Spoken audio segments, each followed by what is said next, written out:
Welcome back.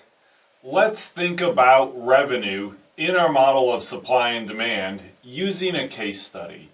So let's look at two different options for how we can try to fight drugs and crime.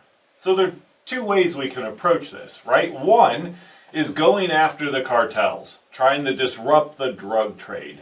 So we would call that drug interdiction. So that's one policy option. The other one is education, right? So our other policy option is drug education.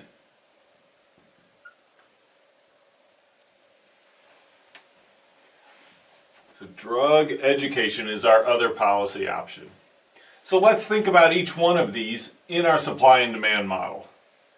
So for each one, set up a model. We've got quantity, price, throw in a supply curve, throw in maybe a relatively inelastic demand curve. Depends if you're looking at the short run or the long run. Doesn't really matter for our purposes here.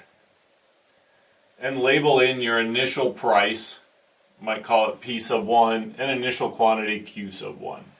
And then we've got to set it up for the other model or other policy as well. So we've got two supply and demand models. Quantity, price, supply, demand,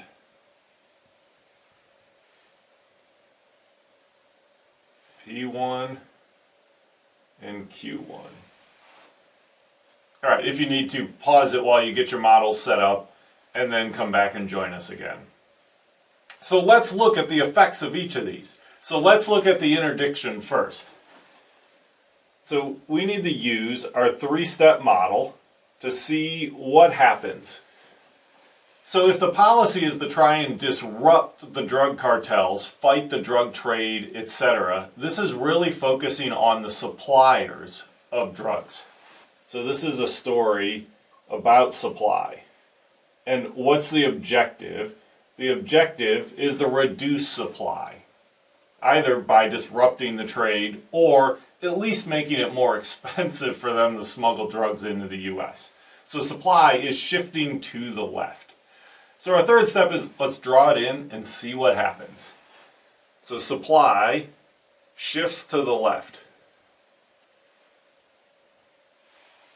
So when we've enacted a policy to try and fight the drug trade, we've reduced supply. That has pushed up the price of drugs.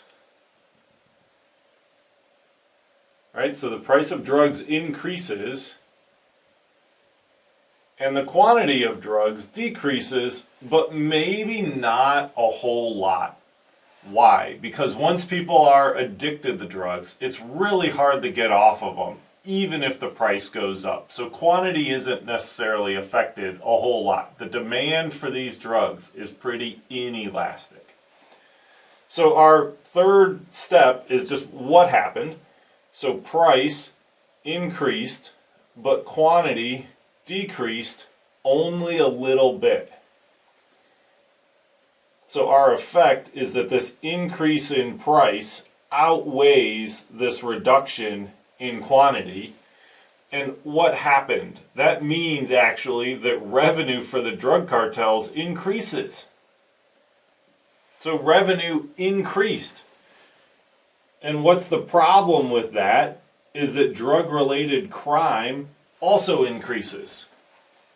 If a drug user is funding their activities through illicit crime or panhandling or however they're paying for their drugs, now once the price has gone up, if they're still buying almost as many drugs as before, but they got to pay a higher price, that means that they're going to either participate in more crime to get those funds they need, or they're going to panhandle more.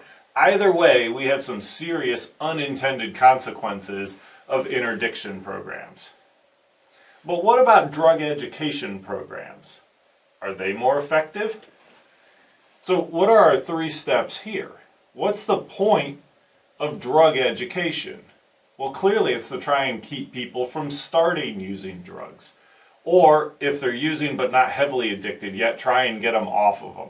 So this is a story about demand rather than supply.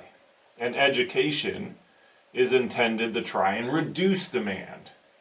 So our third step then is let's draw it in and see what happens. So even if demand is pretty inelastic, if demand is reduced, shifted to the left, now what happens?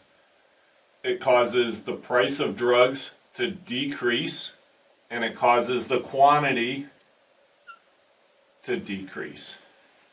So the price of drugs is decreasing, quantity is decreasing, which means we know that revenue is decreasing.